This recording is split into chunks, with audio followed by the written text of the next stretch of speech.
Donc, pour ma visite muséale, j'ai décidé de choisir le musée de Pointe-à-Calière, plus précisément l'exposition des Autochtones sur la Pointe.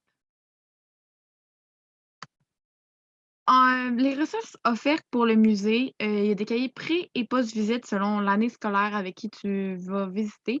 J'ai personnellement choisi de faire la visite avec en tête une classe de quatrième année primaire, donc au deuxième cycle. Euh, Le musée offre, en plus des cahiers pré et post-visite, quand tu vas sur place, des visites guidées, offertes par des employés du musée, qui expliquent en profondeur vraiment bien les expositions. Le musée comporte différentes expositions, assez variées, beaucoup sur l'histoire, de Montréal et sa création, mais aussi des expositions un peu plus amusantes pour les jeunes, comme, le cirque et les pirates.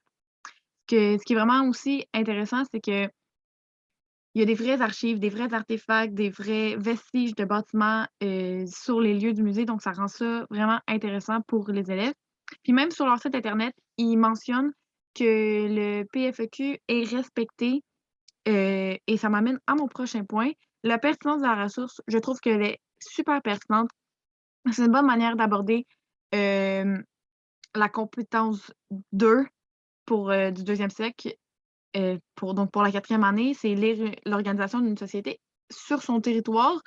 Hem, Ça rejoint beaucoup de composantes, quasiment la majorité.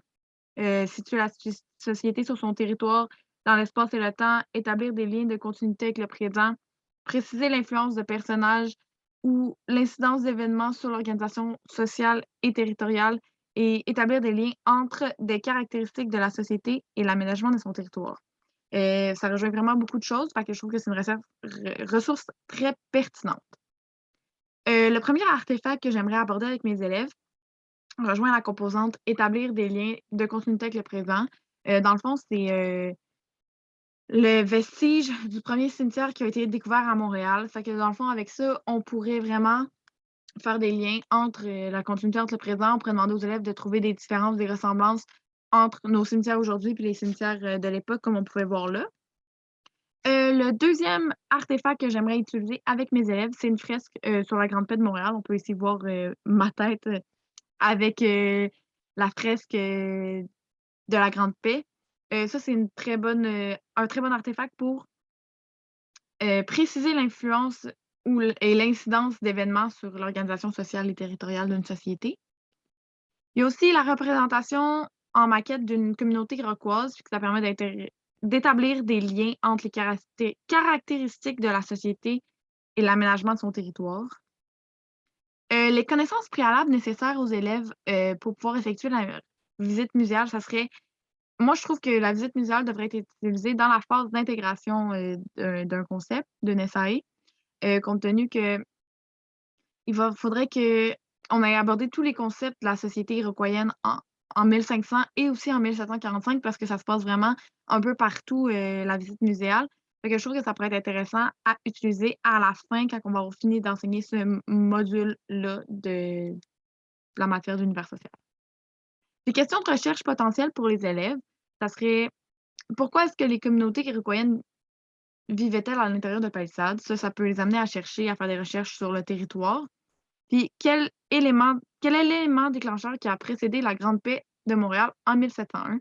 Ça aussi, ça les amène à pousser leurs connaissances un peu plus loin, puis ça les force à un peu écouter pendant, la visite muséale, avoir des points de focus.